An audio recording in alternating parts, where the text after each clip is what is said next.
Welcome. Nice to have you here. Nice to be here. How are you? Go Bears. I'm a Cal grad too. Yeah, you and I both of us get disappointed every football season with our team. Oh, that's true. Well, but you get to give the commencement address. I've never had that honor. What are you planning to say? You know, it was interesting because when they first invited me, I just instantly said yes because I am, I was honored to be asked. But then the next day, I started freaking out because I was like, I got to write a speech.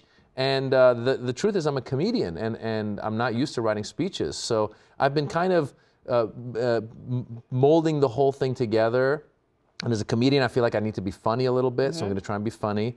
And then I feel like I got to talk about a few things. First of all, as an immigrant, as an Iranian-American immigrant, I feel like I got to talk about that since that's a hot topic nowadays. Yeah. And I think that might be why I was chosen. And then I hope to also touch on free speech a little bit because it is Berkeley and all the stuff that's been going on. Sure. And then I just hope to end with a few just lines of wisdom that I've picked up here and there, and then they can all go have their brunch and mimosas, and we'll have a great day. Well, let's talk a little bit more about your Iranian background. Your family fled Iran during the 1979 revolution. You were 6 years old at the time. So given that background, what's the message that you want to put out there? And how would you describe your comedy? Is it political comedy? Yeah, you know, my comedy, somebody asked me a little while back, because I have young kids as well now. I have a 6-year-old girl, 8-year-old boy. So I always say in my comedy I take on social issues, political issues, and my kids. So it touches a wide array of things. And of course now with the Trump administration, it feels like the political stuff has gotten even more pertinent right now. I just filmed a Netflix special that'll come out later this summer, but I did it in Washington, D.C. at the Kennedy Center, basically in Trump's backyard, and I call it Maz Jobrani Immigrant, because I really want to make a point about how you're an immigrant, I'm an immigrant, and how immigrants come to America because we love America. We want to come here and make America better, make ourselves better, and there's just such an anti-immigrant sentiment that's out there in some parts of this country, and a lot of it is coming through our president. And so I want to fight that message by getting out there and letting people know that we are good people and we should be accepted. So how do you think you fight that message? In what way? Well, I think that part of it is, one of the things is when the travel ban happened, I got really upset with the travel ban because it made me, first of all, I started hearing real stories of real people being affected by it. As an Iranian-American comedian, people were sending me their stories. And it reminded me of when I came to America. Actually, we arrived late '78, and I thought, what if I had left the revolution, come to America, landed here, and just as it happened to a few people, they would have put me back on a plane with my family and sent me back to Iran. What kind of trauma would that have caused me? What kind of trauma would that have caused my family? How would that have affected my destiny? So when you think about that and it becomes personal, originally I just went out there and started posting on Facebook and telling people my story, and then it just caused people to argue. So I said, you know what, rather than posting like that, I'm just going to start putting out the stories that I'm hearing, the real stories. And so when I would get articles of different people being affected by this, I would post it on my Facebook page, or I would talk to friends of mine. I had a friend of mine who's a Republican who really did not understand all the fuss that was being made from the protesters. And he said, well, he thought that it was just a little bit of an inconvenience at some airports. And I said, no, people are being affected. So once people, I think, hear the real life stories of other people, I think it opens their eyes. And I think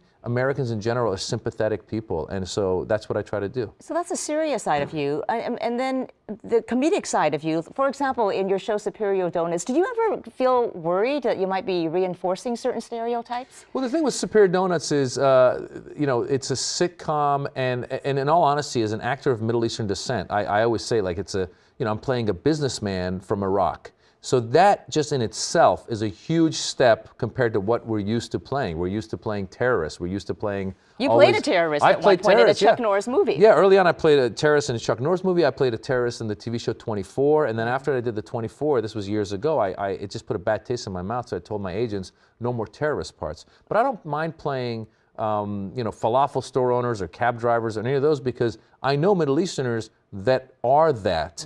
However, with that said, I feel like this thing in Superior Donuts, as much as the character is this businessman who's trying to buy up the buildings in the neighborhood, they give me a lot of funny lines, and I've been getting a lot of positive responses from people that are not of Middle Eastern descent.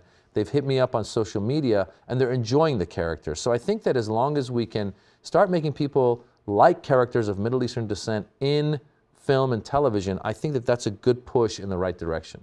And a lot of comedy comes from challenges, right? And from tragedy. Are there times when the tragedy is just so great, though, that you can't joke about it?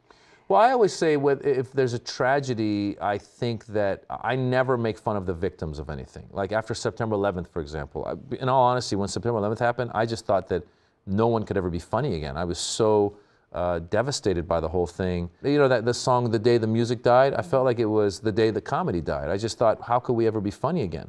But then quickly, when I started seeing that the Bush administration was using those attacks as an excuse to go into Iraq, I realized, oh wow, there's actually a job for us to try and talk about some of this stuff. And then you also make fun of the terrorists. You make fun of them. And those are the people you make fun of. You don't make fun of the victims, you make fun of the perpetrators of the crime. You had studied political science at UC Berkeley. You even started a PhD program, but your real love was acting. And here you are with parents who are immigrants from Iran. What did they think of that? My parents wanted me to be a lawyer originally. Then, of course they did. Of course, because immigrant parents want you to be a lawyer or a doctor. And when I didn't become a lawyer, I thought maybe I'd be a professor to kind of please them, but also be able to be in front of a crowd. And then I started a PhD program, and I dropped out of that, and I swear to God, my mother actually said, she goes, you did not become a lawyer, you did not become a professor, at least become a mechanic. I swear to God. And I go, how'd you go from lawyer to mechanic? And she goes, people need mechanics, nobody needs an actor. And she was right.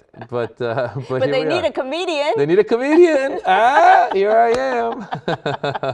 Ba-dum-bum. Ba-dum-bum. Maz Jobrani, thank you so much. Thank you. Thanks, Tui.